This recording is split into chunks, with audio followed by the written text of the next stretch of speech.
Good morning student. बेटा 4th class की हिंदी पढ़ेंगे। हिंदी के अंदर चैप्टर नंबर 7 हमारे कंप्लीट हो चुका था, जो कि आज़ादी से संबंधित था कि किस तरह से जो आज़ादी है वह हर किसी को प्यारी होती है। क्या लेसन का क्या नाम था बेटा? अपने लेसन का नाम था आज़ादी की रोटी। तो बेटा आज हम उस लेसन के क्वेश्चन आंसर कर लेते हैं। क्या था बेटा उस लेसन में, क्या बताया गया था? बेटा उस लेसन में हमें बताया गया था ना कि हमें क्या है, चाहे हमें कितनी सुख सुविधाएं मिले, कितना ही कुछ मिले, लेकिन हर किसी को क्या पसंद होती है? आज़ादी पसंद होती है। जिसमें एक भेड़िया और कुत्ता था, वो दोनों क्या है, एक को आज़ादी पसंद थी और दूसरे को आज़ादी पसंद नहीं थी, यानी कि उसको सब कुछ चीज़ें अवेलेबल हो जाती थी। लेकिन जो भेड़िया है, भेड़िया इस बात मानने को तैयार नहीं था। चलिए वो कहानी मैंने आपको समझा दी। आज हम उस लेसन की क्वेश्चन आंसर पढ़ते हैं। तो पहला जो क्वेश्चन का आंसर है वो देखिए। पहला क्वेश्चन पढ़ती हूँ मैं, फिर आपको आंसर बताती हूँ। पाठ में संवाद किस किस के बीच हो रहा था? संवाद यानी कि बातचीत, दोनों के बीच में बातचीत हो रही थी। किस किस के बीच में हो रही थी बेटा? तो आप लिखेंगे कुत्ते और भेड़िए के बीच में आपस में संवाद हो रहा था। नेक्स्ट है, कमजोर कौन लग रहा था? कौन लग रहा था, भेड़िया या कुत्ता? भेड़िया लग रहा था ना, तो आप लिखेंगे भेड़िया। आज़ादी का जीवन किसे प्रिय था? भेड़िए को, भेड़िए को लिख देंगे आप। कुत्ता भेड़िए को कहाँ ले जाना चाहता था? कहाँ ले जाना चाहता था? अपने मालिक के घर ले जाना चाहता था। नेक्स्ट है, भेड़िए को गुलामी क्यों पसंद नहीं थी? क्योंकि उसे आज़ादी प्रिय थी, इसलिए उसको गुलामी पसंद नहीं थी।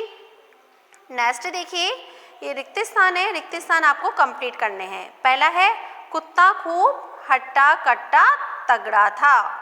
दूसरा है, हम दोनों एक ही खानदान के हैं।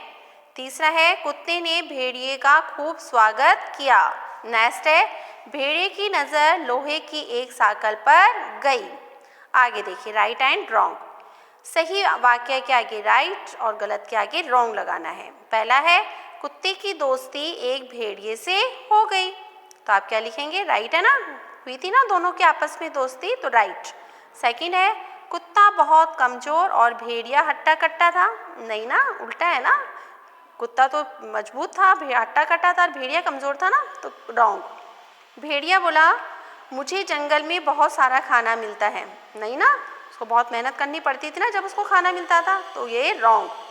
नेक्स्ट है, शहर में कुत्ते ने भेड़िए का बढ़िया स्वागत किया। यस, स्वागत किया था ना, बहुत अच्छी तरह से उसको अपने घर लेके गया था, खाना खिलाया था, उसको घुमाया फिराया था। नेक्स्ट, कुत्ते को साकल पसंद थी। यस, वह उसको साकल पसंद थी ना, वह अपने जो शहर था उस शहर के अंदर अपने मालिक के पास में साकल से बंधा हुआ रहता था ना, उसको पसंद थी साकल। नेक्स्ट, किसने किससे और क्यों कहा? तो पहला है, मेरा मालिक मुझे हर रोज बढ़िया खाना देता है। किसने कहा था? कुत्ते ने। किससे कहा? भेड़िए से। क्यों कहा था? क्योंकि खाना न मिलने के कारण भेड़िया क्या हो गया था? कमजोर हो गया था, और वह अपने एक मित्र होने के नाते उसने ये बात कही थी ना उसने कि मेरा मालिक मुझे हर रोज बढ़िया खाना देता है। कुत्ते ने कही थी, भेड़िए से कही थी। क्यों कही थी? क्योंकि वह उसका मित्र था और उसने देखा कि उसका मित्र क्या है, बहुत अधिक कमजोर हो गया है, जिसके कारण से उसने ये वाली बात कही। नेक्स्ट, क्या तुम इस छोटी सी कोठरी में रहते हो? किसने कही? भेड़िए ने। किससे कही? कुत्ते से। क्यों कही? क्योंकि वह परेशान हो गया था कि वह इस छोटी सी कोठरी में कैसे रहता है। वो परेशान हो गया था ना कि भाई वो तो जो भेड़िया था वह तो पूरे जंगल में रहता था, पूरे जंगल में जहाँ इच्छा होती थी वहाँ रहता, खाता पीता मस्त रहता था, और एक कुत्ता है उसका मित्र है, वो किस तरह से एक छोटी सी कोठरी के अंदर रहता है। तो ये देखकर वो परेशान हो गया था। आगे देखो बेटा, मैं भूखा रह लूँगा लेकिन यह बंधन कभी नहीं सहन करूँगा। किसने कहा था? भेड़िए ने।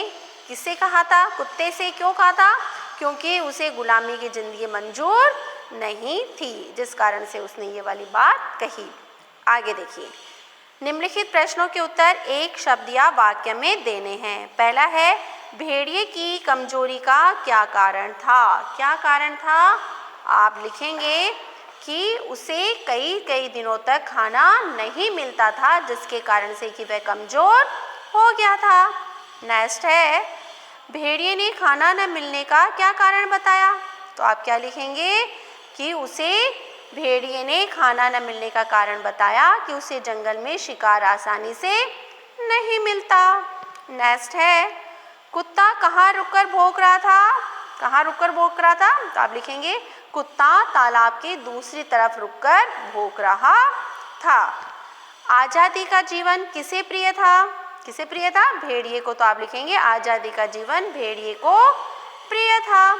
नेक्स्ट देखो निम्नलिखित प्रश्नों के उत्तर आपको 2-3 वाक्य के अंदर आपको देने हैं, यानी 2-3 वाक्यों में इसको आपको क्या करना है बेटा, इसको कंप्लीट करना है। पहला है कुत्ते और भेड़िए की दोस्ती कैसे हुई। तो आप लिखेंगे कि जब दोनों ने अपनी शक्ल तालाब में देखी तो एक ही जैसी शक्ल होने के कारण उन दोनों के बीच में क्या हो गई थी बेटा, दोस्ती हो गई थी। ऐसा ही हुआ था ना, दोनों की शक्ल एक जैसी लग रही थी तो उसने कहा था ना भाई तुम मेरे जैसे ही दिखते हो। तो उन दोनों की शक्ल एक जैसी देखकर दोनों में आपस में क्या हो गई थी, मित्रता हो गई थी। नेक्स्ट है कुत्ता हट्टा कट्टा क्यों था। क्यों था। क्योंकि वह पालतू कुत्ता था और उसे अपने खाने के लिए संघर्ष नहीं करना पड़ता था। संघर्ष यानी कि कहीं परेशानी नहीं उठानी पड़ती थी, आराम से जो उसका मालिक था ना वह उसको खाना आसानी से दे देता था।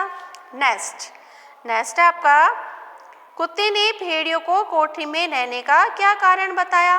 क्या कारण बताया था। उसने बताया था कि शहरों में क्या है, जगह बहुत कम होती है जिसके कारण से कि उसको कोठरी में रहना पड़ता है। आगे है आपका भेड़िए के शहर पहुंचने पर कुत्ते ने उसका स्वागत कैसे किया। कैसे किया था। उसको बढ़िया बढ़िया खाना खिलाया था ना। तो आप क्या लिखेंगे भेड़िए के शहर पहुंचने पर कुत्ते ने उसका बहुत अच्छी तरह स्वागत किया, उसे बढ़िया बढ़िया खाना खिलाया और उसको घुमाया फिराया। ओके। लास्ट क्वेश्चन है भेड़िया कुत्ते के समझाने पर भी क्यों नहीं माना। क्यों नहीं माना था। क्योंकि उसे अपनी आज़ादी प्रिय थी जिसके कारण से कि वह उसकी बात नहीं माना। ओके बेटा, चलते हैं अपने भाषा और व्याकरण के क्वेश्चंस की तरफ। पहला है निम्नलिखित वाक्यों में उचित विराम सर्वनाम भरने हैं। सर्वनाम जानते हो ना, संज्ञा के स्थान पर प्रयोग होने वाले शब्दों को हम सर्वनाम कहते हैं। तो आप क्या लिखेंगे, अजीब बात है, क्या आएगा, हम दोनों एक ही खानदान के हैं लेकिन तुम आएगा, क्या आएगा, तुम इतने तगड़े और मैं इतना दुबला पतला। नेक्स्ट देखो, कुत्ते ने कहा, क्या कहा, तुम, क्या आएगा यहाँ पे, तुम आएगा, तुम कुछ दिन मेहमान बनकर रहो, मेरा मालिक तुम्हें बढ़िया खाना देगा। नेक्स्ट है गले में साकर, क्या आएगा, तुझे, क्या है, गले में साकर तुझे बिल्कुल मुझे आएगा, गले में साकर मुझे बिल्कुल अच्छी नहीं लगती, मैं भूखा रह लूँगा लेकिन यह बंधन कभी नहीं मानूंगा, यानी कि इस बंधन को मैं कभी भी स्वीकार नहीं करूँगा। चलिए आगे चलते हैं। उदाहरण के अनुसार आपको द्वंद्व व संयुक्ताक्षर शब्दों से 2-2 शब्द बनाने हैं। 2-2 शब्द आप कैसे बनाएंगे, जैसे कि आपको कोई भी 2 शब्द आपको बनाने हैं अपनी मर्जी से, कुछ भी तो आप लिख सकते हैं। जैसे मैं बना देती हूँ, यहाँ पे मैंने चुन्नी बना दी, पन्ना बना दिया, है ना। तो आप अपनी मर्जी से कोई दूसरा बनाना चाहते हो तो आप दूसरा बना सकते हो। जैसे शक्ल, यानी कि ये वाला जो है ना, ये वाली चीज़, ये चीज़ आ रही है ना, कुत्ता, ये क्या है, 2 शब्दों से मिलकर बना है ना, भाई आधा और पूरा अक्षर से। तो इस तरह से 2 शब्द आपको कौन से भी बनाने हैं। दूसरा है संयुक्ताक्षर, यानी कि आपके संयुक्ताक्षर शब्द जिससे कि 2 शब्द बनाने हैं, सेम ऐसा ही। तो आप क्या लिखेंगे, शक्ल की जगह अक्ल लिख सकते हैं, संयुक्त लिख सकते हैं, जिसके अंदर की ऐसे शब्दों का प्रयोग होता है। लिख देंगे, कर लेंगे ना बेटा। पहला मैंने चुन्नी और पन्ना बनाया, दूसरा बनाया अक्ल और संयुक्त। आगे देखो बेटा, आगे क्वेश्चन है जय और फै का प्रयोग आपको इसमें करना है। पढ़ती हूँ फिर समझाती हूँ आपको। जय और फै का प्रयोग अंग्रेजी, उर्दू या अन्य भाषाओं के वर्णों के शब्दों के उच्चारण या लेखन में किया जाता है, इसलिए इन्हें विदेशी या आगत वर्ण भी कहा जाता है। जैसे ज़रा, राज, अंग्रेजी, ऑफ आदि। जैसे जय, इसे बोलते समय जीभ दांतों की थोड़ा ऊपर स्पर्श करती है ना। और फे, इसे बोलते समय हम होंठ नहीं मिलाते हैं। वो मैंने समझाया था आपको, है ना, अब जब अपन ने व्याकरण पढ़ी थी उस समय। तो आपको क्या करना है, उपयुक्त उदाहरण के अनुसार जय और फे वर्णों से कुछ शब्द बनाने हैं। कुछ भी बना सकते हो, जैसे फे जैसे संबंधित आ गया आपने, जैसे मैं एक दो मैं बना रही हूँ, बाकी आप अपने आप बनाएंगी। रोज, ज़रा, नज़र, है ना, नज़र भी बन सकता है ना, जर, नज़र। उसी प्रकार से फे से संबंधित बनाएंगे। फे से संबंधित आप बनाएंगे फरिश्ता, फरिश्ता बन जाएगा आपके। तरफ, ये भी बन सकता है आपके। तोहफा। तो इस तरह से आपको ये शब्द कंप्लीट करने हैं। तो आई होप आपको ये सारे क्वेश्चंस के आंसर समझ में आ गए होंगे। जो क्वेश्चंस के आंसर बुक में हो सकते हैं वो सारे बुक में करने हैं। सिर्फ आपके शब्द वाक्य वाले, बड़े वाक्य वाले, और आपके जो बड़े वाले एक शब्द वाले हैं और वाक्य वाले हैं वो आपको नोटबुक में कंप्लीट करने हैं। बाकी सारे क्वेश्चंस के आंसर आपको आपकी बुक में कंप्लीट करने हैं। ओके बेटा, गुड डे।